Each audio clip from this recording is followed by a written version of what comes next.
This is the original podcast edition of The Guild of the Cowry Catchers by Abigail Hilton, now part of the complete Pirates of Wefrevane series.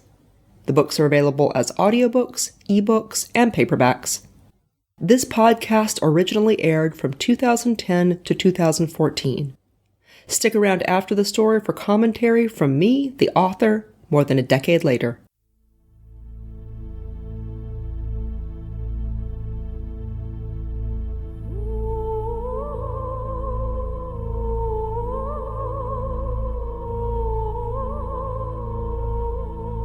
The Guild of the Cowry Catchers, a novel of pirates in Panamindorah. Written and narrated by Abigail Hilton. Book 4, Out of the Ashes. Warning: this novel was intended for people who shop in the grown-up section of the bookstore. If you need to ask whether you will be offended, you probably will. Episode 6. Chapter 16, A Hat and a Carving. Spiders bite sleeping wyverns, then approach after their venom has taken effect. They encase the wyvern in web and drink the blood at their leisure. Wyverns are air breathers, so they often drown. Spiders will sometimes take prey back to their nests for greater longevity. Gawain, The Truth About Wyverns, 2nd edition. The Nightingale was to sail the next day. She would be carrying 20 shelts and animals from the Defiance, including Gawain, Marlowe, and Serwyn. The rest would stay with the Defiance until she was repaired, and then rendezvous near Masia 81, one of Masia's remote holdings, beyond the tip of Masia Minor. Gerard went out early to pick up what he'd ordered when he dropped off the wyvern pelt, a hat made from part of the skin. It was the reason he had not gotten as much money as he might have. The hat looked even more beautiful than he'd expected, a deep metallic blue that flashed in the sunlight. The plume was lamb's white and very thick. Gerard started back to the ship with the box under one arm. Both the shop where he'd sold the wyvern pelt and the hatters down the street were in a rough part of town, and, as he started away, he thought he heard footsteps. He felt no concern at first, but he turned down several smaller streets, and the footsteps continued. He glanced behind him and saw a thin Grishnard, in tattered clothes, making no attempt to hide. Gerard couldn't see a weapon. When he started walking again, so did the stranger. The streets were just empty enough for Gerard to feel a little uncomfortable. The other Grishnard never came close enough to force an encounter, but he kept following. Finally, Gerard stopped at a vendor's booth and bought a fish and seaweed pastry. He walked down one more street, then turned and approached his stalker. He held out the pastry. Here, have some breakfast, and stop following me. The stranger made no move to take the food. He sidled closer, peering at Gerard. Then he grinned, an unnerving expression accented by black and yellow teeth. Gerard bristled to his tail tip. He saw, too late, that the stranger's pupils were dilated and ragged. So Lyali was right, he whispered. You're not dead. Gerard felt cold. He wanted to run. You're not here, he heard himself say. The Grishnard laughed, a high, insane sound. I'm everywhere. You're not, said Gerard through clenched teeth. You're leagues away, and you don't have any power here. Keep telling yourself that if it makes you feel better. The stranger's eyes turned soulful. You made me sad, Gerard. You made me sadder. Gerard was gripping his sword hilt under the edge of his coat. This shop didn't kill Thess, didn't sell Silvio. This is just her mouthpiece. Come back, whispered Morchella with the stranger's mouth. Come back, and maybe I won't make so many things bleed. Gerard was confused. Masia Minor? The Grishnard laughed again, a hideous, unnatural sound that reminded Gerard of Arendel's laugh that night in the hunting lodge. Masia Minor, certainly, but why stop there? Give me a reason, Gerard. Gerard felt frightened and disgusted. He wondered if he should kill this Grignard, put him out of his misery, destroy one of Morcella's eyes in this city. But it was difficult to strike something so ragged and unarmed. The Grignard turned suddenly and ran. Gerard waited until he was sure the creature was gone, and then walked as fast as he could without running, back to the docks. He took the hat box back to his cabin, and left it in the outer room where Silvio would find it. Then he went in search of Gawain. He found him at a nest box window, talking to a cowry catcher below in the water. Zu was flapping bat-like between them. I'm sorry to interrupt, said Gerard. but I need to talk to you. He told Gawain what had happened in town. It means Morcella knows where we are. You might want to warn the Shelts on the Defiance to be careful. Gawain looked curious. Does she have many of these eyes? I don't know. Back in the Sea Watch, it seemed like sometimes she knew things she had no way of knowing. She must have used Shelts like that, but I don't think she can have many. I think she uses them up. She uses everything up. I'm pretty sure that she can't be in more than one place at a time, can't look through all her eyes at once. Gawain nodded. He glanced back at the cowry catcher. He says that the cowry catchers and manatees around here have seen more wyverns than usual lately. They've got some spiders in their reefs, though, so they haven't had any real problems. Spiders? Diving spiders, yes. As far as I've been able to tell, they're the oldest known wyvern repellent. Really? Yes. Wyverns are sensitive to spider venom. It produces partial or total paralysis. Gerard was impressed. Why didn't you mention any of this in your book? Gawain shrugged. I told you I didn't want it banned. I thought I should first convince Shelts they had a problem and then offer a solution. I never succeeded in the first step, though. Spiders are the wyvern's only natural predator, and wyverns kill spiders at every opportunity. I'm sure wyverns started early to convince the Shelts and animals of Wefervain that spiders were dangerous pests that needed to be eradicated. In actuality, the presence of nesting spiders in a reef is one of the few ways to ensure the absence of all but the most transient wyverns. Some of the cities along the coasts of the Lawless Lands still know that, and encourage spiders in their reefs. The only place left in Wefervain with an old, permanent spider population is the reef around Masia Minor. They prevent wyverns from knowing much about what happens there. A horrible thought occurred to Gerard. You don't think Dakar... Gawain frowned. It's possible, but I doubt it. There aren't any places for spiders to nest in Zorn's harbor. Besides, surely Dakar has encountered them before and knows to avoid them. Gerard was not so sure. Dakar was raised in the dungeons, under the temple on Leklock. She ran away as a Shelt and has spent most of her time since then aboard ships and on land. I'm not sure how much she knows about being a wyvern at sea. I'm sorry. I'll ask the cowry catchers with the Defiance to keep an eye out for her, but they can't keep up with the Nightingale.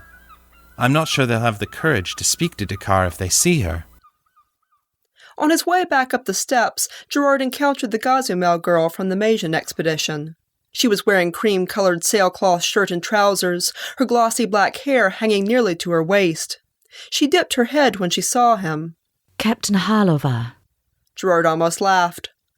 I haven't been captain of anything in a while. He tried to remember her name. Murta. She smiled without meeting his eyes. Marlowe says you carried me off the water sprite. Thank you. You're welcome.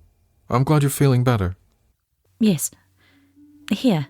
She handed him a small driftwood carving, rough, but somehow more artistic for its roughness.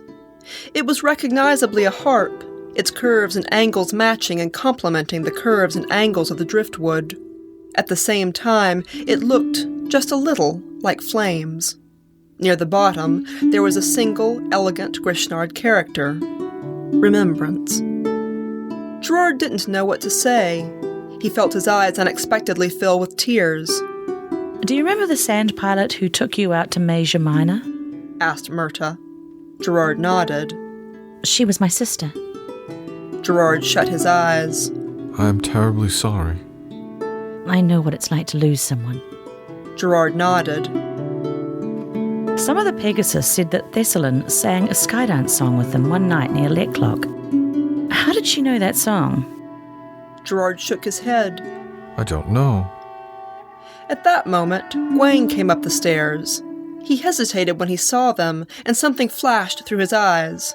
His face closed over the emotion, and he continued towards them. Feeling better, Myrta? Yes, sir. I see you didn't spend your sick time idle. He was looking at the carving in Gerard's hand. No, sir. Her dark eyes followed Gawain as he disappeared up the stairs.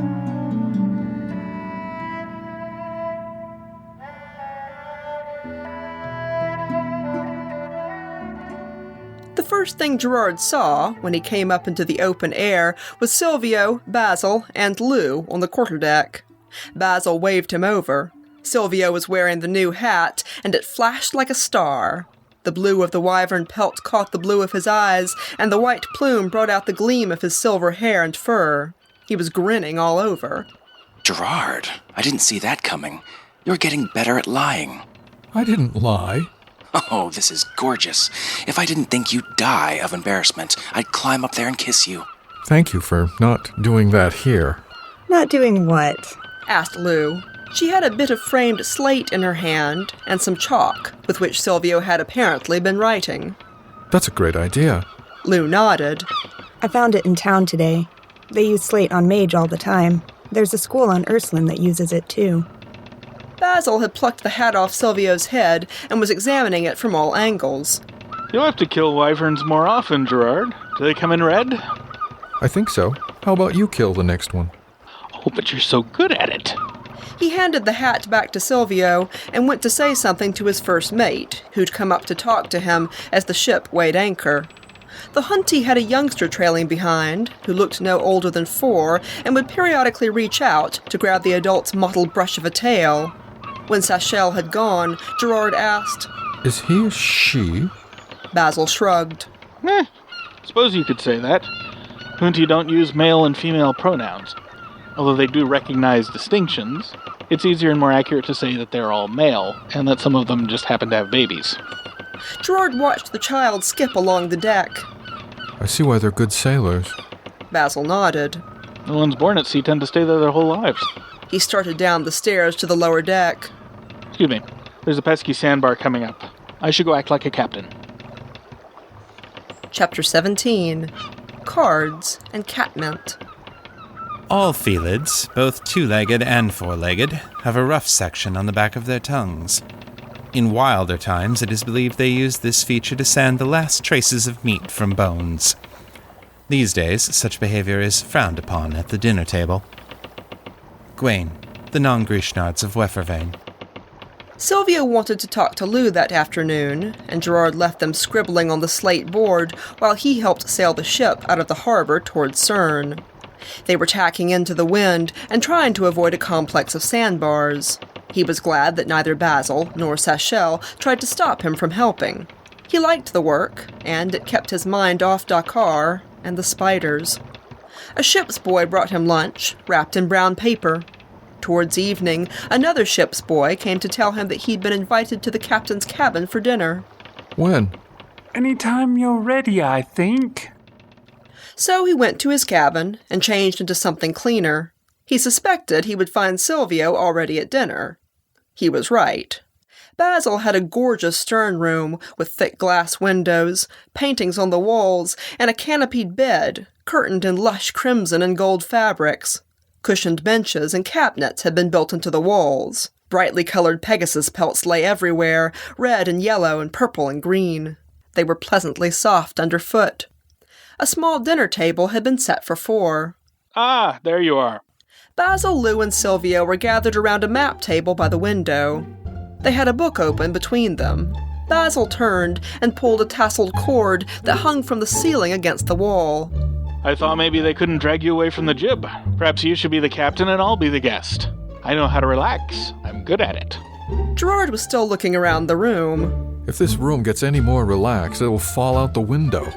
Lou grinned up from the book. My husband is learning to read. Learning? Basil lounged against the window frame. I've got it, sweet. Does this mean you'll do your own account books? Basil looked dodgy. Numbers much more complicated than words. Lazy. Pronounced Silvio, but without real malice. A Hunty brought their meal. It was hot and tasty, and as good as anything Gerard had ever eaten aboard ship. Basil kept up a light chatter about the Nightingale, her history, crew, and conquests. Lou described her first days aboard ship. It wasn't nearly as uncomfortable as I expected. Gerard tried not to stare at the enormous bed. I should think not. Afterward, a cabin boy came, cleared away the dishes, and left something in steaming cups. Gerard gave it a sniff. The liquid had an unfamiliar, nutty odor. What is it? Basil sipped with a satisfied expression. Something better than tea. They call it coffee. Comes from the same place as chocolate. Silvio tasted it and made a face. Basil laughed. It's an acquired taste. He pushed a bowl of candied nuts across the table. Here, drink it with something sweet. He reached into his pocket and pulled out a pack of cards. And now, He said to Gerard. I am going to teach you how to gamble. Silvio sniffed. Tell him he'd better teach you how to cheat, too. Gerard conveyed this information. Basil looked wounded. I don't need to cheat. Silvio smirked. That's true. You just do it for fun. He's got to learn to play before he can learn to cheat. Playing cards wasn't all that difficult. They gambled with chocolates and candied nuts. Gerard found that he was actually having fun. Moreover, he was good at the game. Finally, Basil said, I want to hear what happened to you last year, except I don't want to feel guilty about it. You mean you have a conscience? Tucked under everything else at the back of his linen closet. said Lou. Sort of small and desiccated. Added Silvio. Gerard laughed. Basil glared at Silvio and Lou. I was following orders. Did you put that tattoo on me? No, a friend did that. Your friend or mine? Well, it depends on your perspective. We were supposed to kill you. I know. Gerard liked the playful tone of the evening and didn't want things to turn serious. Besides, he'd forgiven Silvio a long time ago for selling him, and he could hardly blame Basil for carrying out Silvio's orders. The conversation, however, reminded him of something. You don't have rowers on this ship, do you? Basil shook his head. Too risky. We do our own rowing when we need it. Good. Basil grinned. Disapprove of rowers now, do you? Strongly. I didn't end up in a ship first, though. I ended up in a mill, and that may have saved my life because Morcella was looking for me. I guess Gawain was, too. No one could find me. Basil nodded. I actually went looking for you at one point. Thought maybe knowing you were alive would snap Sylvia out of his depression, but I couldn't find you either. Coffee was definitely stronger than tea. It was making Gerard feel abnormally talkative. Half my life at sea, and I nearly drowned in a mill, of all places. He told them about the flood. Then he told them about Dakar and the Mantis, his rescue, Gawain, Felbane in the fighting pit, the forest. They kept playing cards, but no one interrupted him. Gerard stopped at the forest and glanced at Silvio. Silvio waved his hand. Oh, go ahead. Tell them all about finding me hairless and pathetic in a little pool of blood and misery. Gerard left out a lot. He was ashamed to admit that he'd threatened to feed Silvio to Felbane, and then taken so long to correct the misunderstanding. He didn't like describing how near death Silvio had been, how unlike himself, how long he'd taken to come back from it. All right, Grumbled Silvio. I am officially pitiful. Can we talk about something else now? Basil knew him well enough to guess what he was saying. He clapped his hands. Time to learn how to play partners. Sorry, Gerard and Sylvie, but you can't be partners. You can read each other's minds, and that's just not fair. There's nothing about it in the rules. Said Silvio. Gerard and I can be partners. Because Gerard is winning. And Sylvie and Lou, we can be Grishnards against non-Grishnards. That's original. See, Gerard, we do have something in common. Lou snickered. I think Sylvie has us all in common. Basil was shuffling cards at speed. Lou, if you keep that up, Gerard will burn a hole in the floor. You've gotten a lot nicer. Commented Silvio. Basil looked up and grinned. Ladies first. Silvio threw a nut at him. Gerard and Silvio didn't get back to their cabin until well after midnight. Gerard suspected the coffee was to blame. He didn't feel nearly as tired as he knew he should. You can sleep in. Basil had said patiently. You're a guest. And what about you? Asked Gerard. I have a reputation for never appearing before 1:30 watch. Indolence. You should try it sometime. Never set your standards too high, Lou had said. or Schultz will come to expect it. That's right. Keep standards low, and then they'll get all excited when you startle them with flashes of competence and bravery. Basil rolled his eyes. I think I'm being mocked. Better leave before she says something that's actually funny. Lou reached behind him and jerked his ponytail. Good night, Sylvie. Gerard. Gerard was thinking about Myrta's carving as he returned to their cabin. He wanted to show it to Silvio, and also to tell him some of the things that Gawain had said, about spiders and wyverns. He lit a lamp by the light of red moon, shining in at the portal window. Then he crouched and took the carving out of the drawer where he'd put it. He was vaguely aware that Silvio hadn't followed him into the bedroom, and he wondered whether Silvio had stopped to get one of the books they'd been putting on the shelves in the outer room. Gerard heard a board creak and glanced around. Silvio was leaning against the doorframe with his arms crossed, a little smirk at the corners of his mouth. He was wearing his wyvern hat, and nothing else. I like my hat, Gerard. Gerard swallowed. Thank you. I mean, you're welcome. I like it too. Silvio came sauntering towards him. He gave his hips a little twitch that seemed to ripple from his head to his toes. Gerard was still crouching on the floor, and Silvio stopped in front of him, put his hands on Gerard's shoulders, and looked down at him. You see anything else you like? Gerard's nostrils twitched. Silvio, what are you wearing? Silvio laughed. Gerard was snuffling over his neck and shoulders. He'd put his arms around Silvio without even thinking about it. Catmint. Essence of... Actually rather concentrated, and I think Lou cut it with something else, too. Cat what?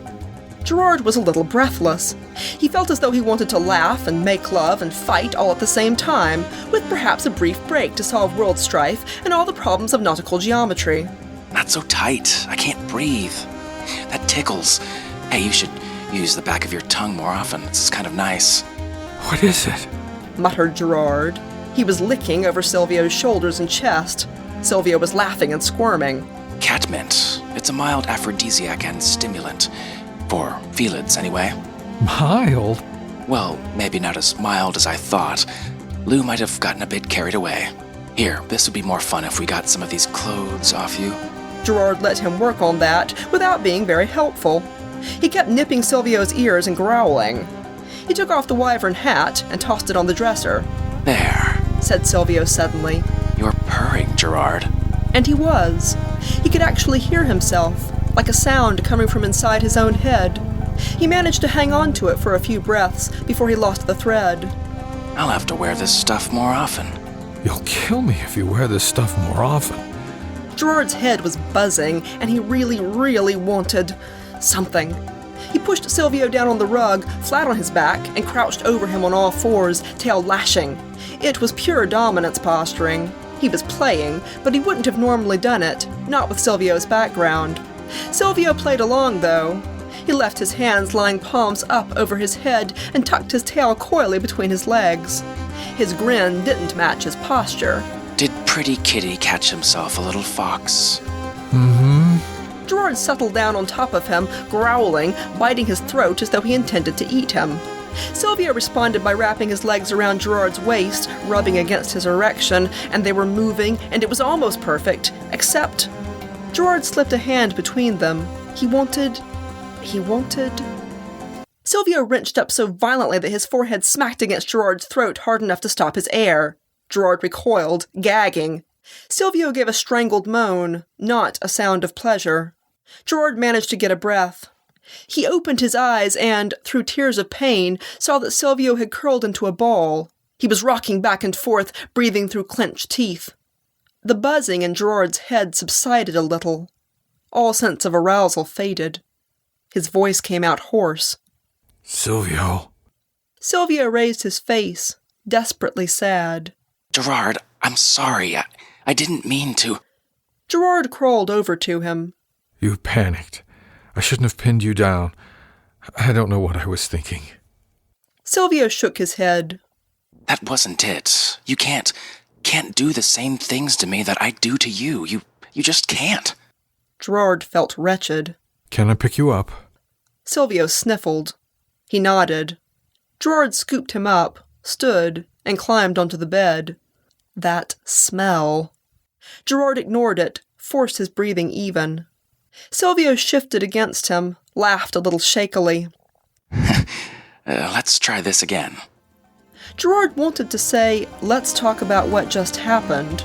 But his head was already floating away, and Silvio's clever little hands had gotten busy between his legs, and he couldn't think, couldn't breathe. Just wanted, and took, and wanted.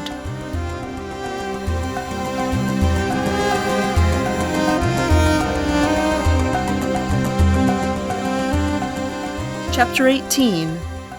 Second Thoughts. Everything in Wefervain is made for Grishnards.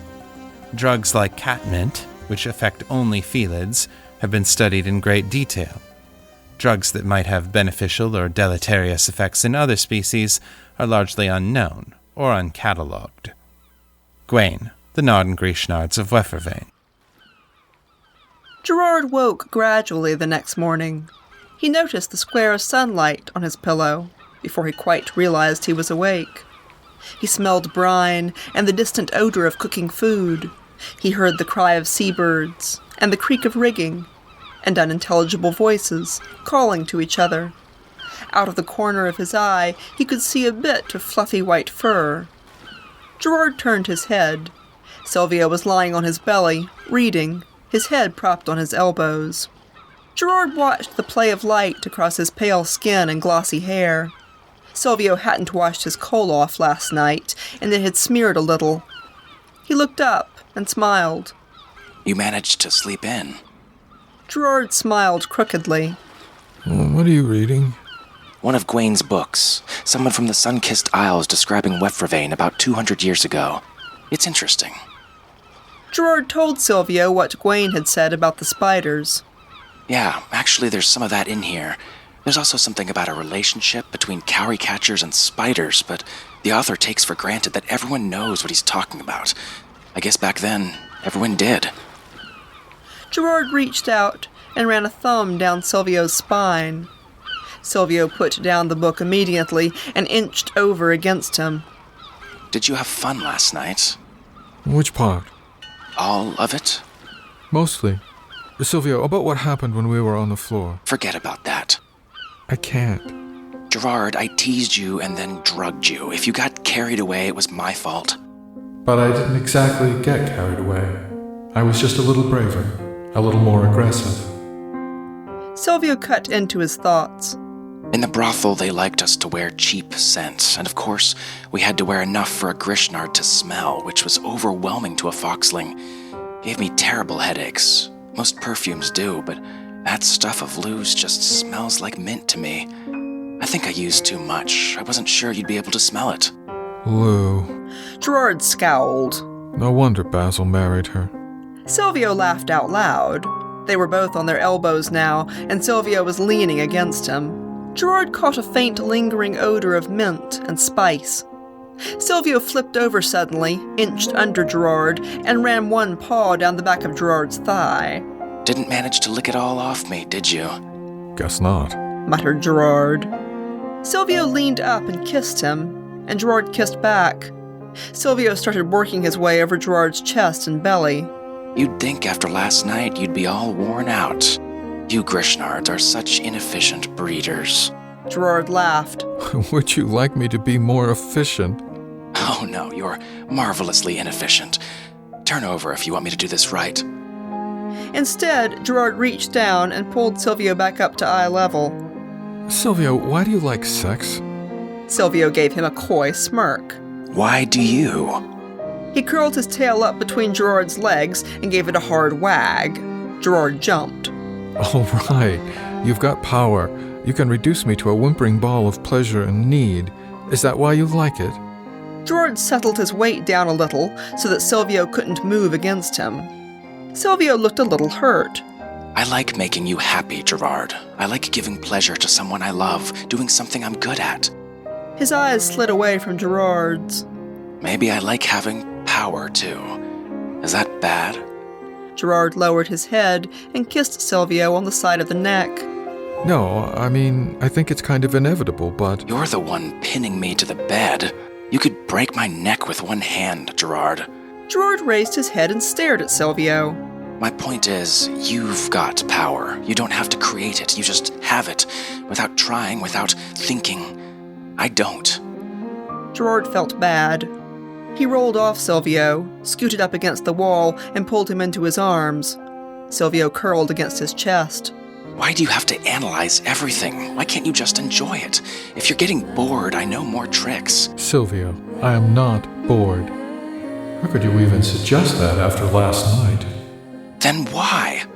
You say you like sex because you like making me happy, making me feel good. Well, that's something I like too, and I don't feel like I'm doing it. Silvio was quiet for a moment. Gerard ran a hand through his hair. After a while, Silvio started tracing little patterns on Gerard's chest. What are you writing, Silvio? Maybe I'm not writing anything. Maybe I'm just seeing how much you can take before you let me finish you off. Gerard tried not to get angry. Silvio hadn't behaved this way in quite a while. He's frustrated and upset. Gerard waited. Finally, Silvio's voice whispered in his head. Gerard, do I have to enjoy the same things you enjoy to be your mate? Gerard's hand stopped running through Silvio's hair. Silvio looked up at him. Did I use the wrong word? Gerard sighed. No, you used the right word. A smile flicked across Silvio's face, but he still looked sad. Do I? Gerard felt wretched. No, I just wish... Silvio uncurled in his arms, straddled his lap, and leaned up so that they were on eye level. So pet me, kiss me, brush me, rub my back, hold me, give me pretty hats. You do all the right things, Gerard. I'm terribly happy with you. Love me your way, and let me love you mine. What Silvio was saying made sense. It ought to be enough. Something in Gerard's expression must have betrayed him, because Silvio's eyes filled with tears. Please don't ask me for something I can't give. Oh, Silvio. Gerard put both arms around him and hugged him so hard that he probably couldn't breathe. I'd give you anything I knew how to give, Gerard. Anything. Gerard rocked him back and forth. I don't know how you could say I make you happy when I make you cry. I'm not normal. I'm sorry. Silvio, stop. Please stop. I wanted to say thank you for the hat. Shh. Your mate is an idiot. You're a wonderful lover. Please don't cry, Silvio. Gerard held on to him until he stopped sniffling. Am I acting like an 8-year-old? Gerard leaned his head back against the wall. I don't know. Maybe I am.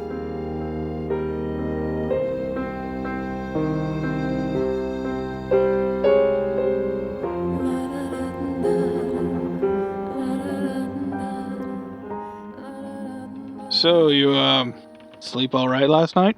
Asked Basil. He'd found Gerard where he'd gone to have some alone time on the poop deck. Gerard shot him a suspicious glance. Lou probably told you exactly what she gave Silvio. I like my privacy, Captain. Basil grinned into his mug of tea. Good luck with that, and welcome to this thing called a ship. Gerard rolled his eyes. Have you gloated enough? Can I go now? Basil's face lost its smirk. Gerard, Silvio adores you. I've never seen him so happy. He's more patient, less moody. He's nice. You're magic. He sipped his tea. That's all I meant to say. Gerard relaxed a little. He pushed his hands into his pockets and frowned at the deck. Sometimes I feel like a lover, and sometimes I feel like a parent, and all I ever wanted to be was a friend. But that's how it is with him.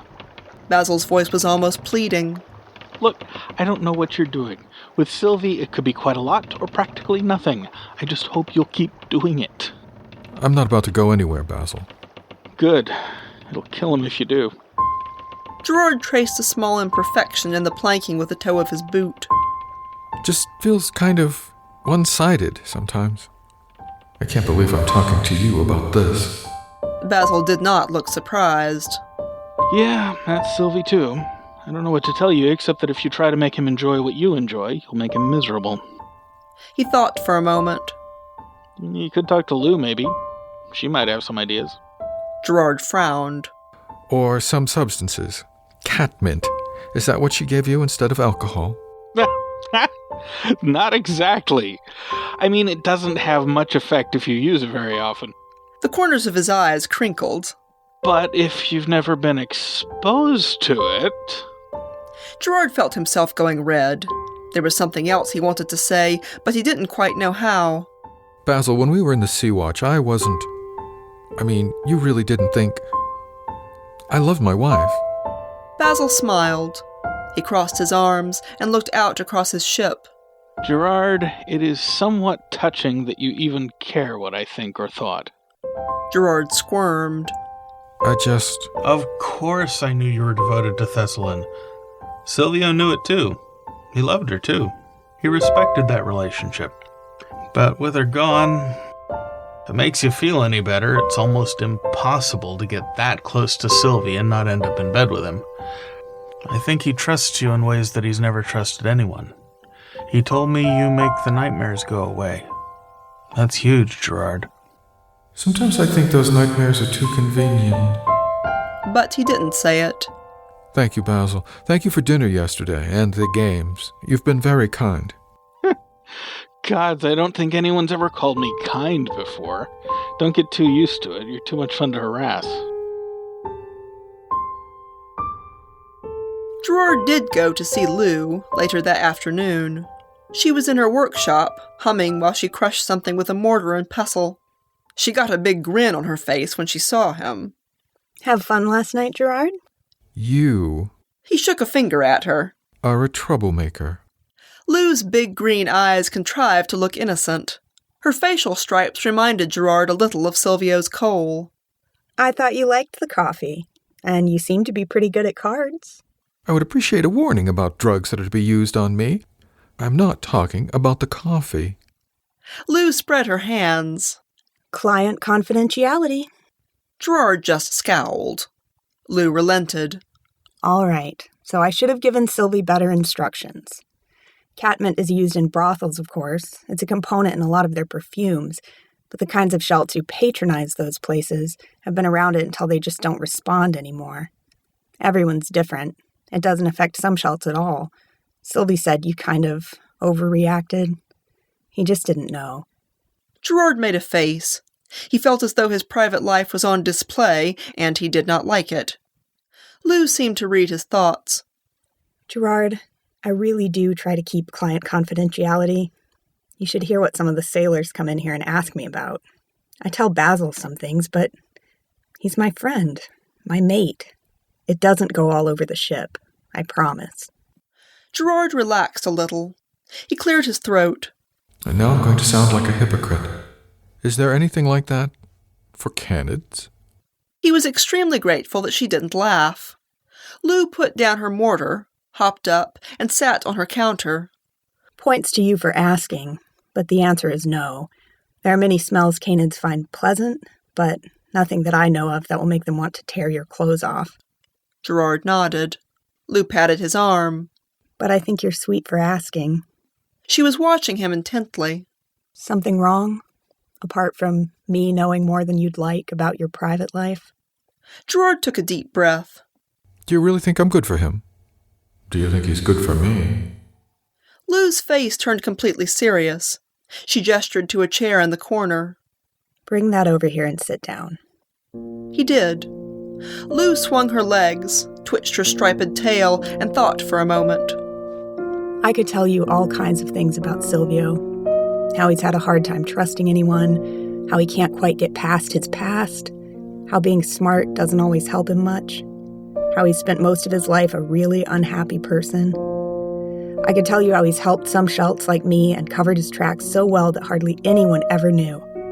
And I can tell you how he's done some pretty vicious things without any apparent remorse. Silvio didn't believe in happy endings for years, and most of the time I didn't believe in them either. You live, you do some good things and some bad things, and then you die. Asking life to make sense is asking too much, and you certainly don't feel you owe the world anything. I could tell you all that with more details, but I think you know. Gerard nodded. So I'll tell you what maybe you don't know, or not so well, because you were lucky most of your life. Being loved changes a person. You know you don't deserve it, and you feel like you owe the world a kindness. You realize that shelts you've hurt may have been loved and missed. Suddenly, you have something to lose. You realize that maybe you took that from someone else. Like the fawns on Major Minor. The words were out of Gerard's mouth before he could stop them. Lou looked at her hands. Yes. I didn't know for sure what Silvio was going to do with those infected fleas, but I had an idea, and now I've got to live with it. Maybe helping them will make it better. I don't know. I shouldn't have brought that up. I'm sorry. I was involved too. Lou shook her head. No, you're right. I've helped kill a lot of shelts over the years. Quite a few of them had it coming. But if I had it to do over again, I think I'd just be an ordinary apothecary. She looked up and gave a watery smile. Give shelts advice about the health of their bowels and help mismatched couples with their love lives. Gerard smiled back. You can still do that. True. So, you know all this stuff. What's really bothering you? Gerard struggled to put something into words that he'd been thinking about for a while. Sylvia was abused. Even after he got away from the brothel, he let Schultz into his bed that he shouldn't have. Traded sex for favors, for affection, for company. He told me back in the Sea Watch that he saw himself as a prostitute, and sometimes I wonder whether I'm taking advantage of that abuse, perpetuating it even. Lou started to say something, but Gerard cut her off. Sometimes it feels like what I've got is I guess he'd say, a squirrel, a bed slave, not a mate, not a partner. It makes the relationship feel hollow and unsatisfying. Maybe that's shallow of me, but it's true. You sure it's not just because he's a boy and you'd rather he was a girl? Gerard felt miserable. That too. Sometimes I still wonder whether I made a terrible mistake. Lost perspective, lost self-control. I wonder whether I should have kept being the friend he needed without letting him turn me into another lover. I wonder whether I failed. I wonder whether it's too late to fix it. Lou looked troubled. I really can't say what you should do, Gerard. I don't know you that well. If you've got to change things, sooner is probably better than later. I can tell you that there's probably no better way to convince Silvio that you were just another in a series. Gerard winced. Lou sighed. Look, you've got two things working against you here. One is his species, and the other is the abuse. Both of those will make it difficult for you to connect with him the way you want to. Lou hesitated. Finally, she said, Foxling's Thai. I knew that when we got together, and I was curious. I asked him to try, and he didn't want to, but I pestered him about it until he did. It was odd. Kind of uncomfortable, but not bad, not for me. Not something I wanted to repeat, just an interesting experience. But Silvio, he sort of went away inside his head. He hardly spoke to me for a couple of days. It was scary, Gerard. Even if I'd liked it, I would never have asked him to do it again. She took a deep breath. Of course, the abuse was a lot more recent then. He was only 13. Maybe now. She shrugged. But Basil didn't have any more luck with him a few years later. Asking Silvio to enjoy love the way you enjoy it may just be asking too much.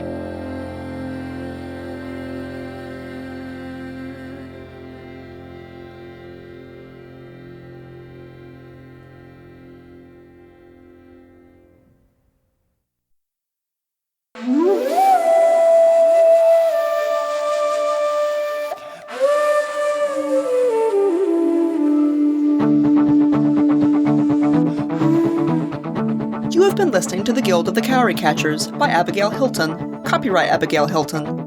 Cowry Catchers is an illustrated story with ink and watercolor artwork by Sarah Cloutier. You can view the sketch art for free on the website at cowrycatchers.com, and the episode covers provide a sneak peek at the finished artwork. If you'd like to view the complete illustrations and support the podcast, the ebook is for sale on Amazon, Barnes & Noble, Smashwords, Kobo, and most other ebook platforms.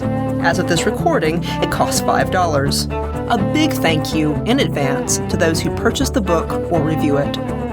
This podcast included the vocal talents of Nathan Lowell as Gerard, Norm Sherman, as Silvio, Chris Lester, as Gwaine, J. Daniel Sawyer, as Basil, Amy Watkins, as Lou, Philippa Valentine, as Myrta, Rish Outfield, as a vagabond, Big Anklevich, as a ship's boy. Sound effects for this podcast were provided by SoundSnap, the Free Sound Project, and Sound Dogs. The intro music for this podcast was Grace by Beth Quist. The outro music is The River Between by Jamie Saber. Both were licensed with permission from Magnatune.net. Music for Book 4 of Cowry Catchers included selections from Digital Juice at digitaljuice.com and Kevin MacLeod at Incompetech.com. It also included additional music from Beth Quist, Diana Rowan, and Jamie Saber, all from Magnatune.net. All music was licensed and used according to the terms of the website. This is a standard copyright now. This podcast is provided for your personal enjoyment only.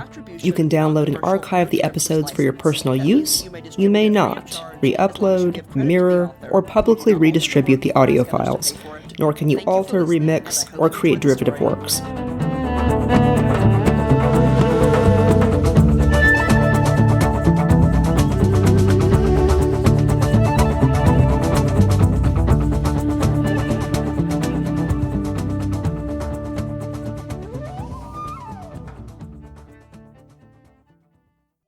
And I'm back. This is 2026 Abby, coming to you with a few thoughts on the episode. So much of these books is about overcoming abuse. Different kinds of abuse. I knew that when I wrote them, but I think I was unaware of how much I needed to write about this topic at the time. It feels weird because since then I have kind of moved on from that particular topic. It definitely still crops up in my work, but at this particular point in time, I wanted to write about it a lot, and I did. This episode includes Rish Outfield imitating Kim Fortner, which it's always entertaining to me when one of my voice actors imitates another voice actor, or even when Rish is doing voices on his own, when he has one character imitate another character's voice. I always find that entertaining. I don't have too much else to say about this episode. I hope you're enjoying the story, and I will see you in the next one.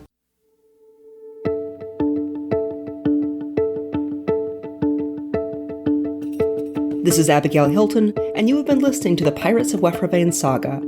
Join me on Patreon for early episodes, long-form interviews, forum access, personal updates, and lots of artwork, including maps and species charts. That's patreon.com/Abigail Hilton. If you want the whole story now with no interruptions and some remastering of the early books for sound quality, you can find the entire series at shop.abigailhilton.com, along with all my other novels. The audiobooks are delivered by BookFunnel. Background music was Hidden Sky by Jamie Saber, licensed from Magnatune.net circa 2014. The Guild of the Cowry Catchers podcast is an audio adaptation of the Pirates of Wefravain saga, written and produced by Abigail Hilton. Original production copyright 2010, all rights are reserved to the author.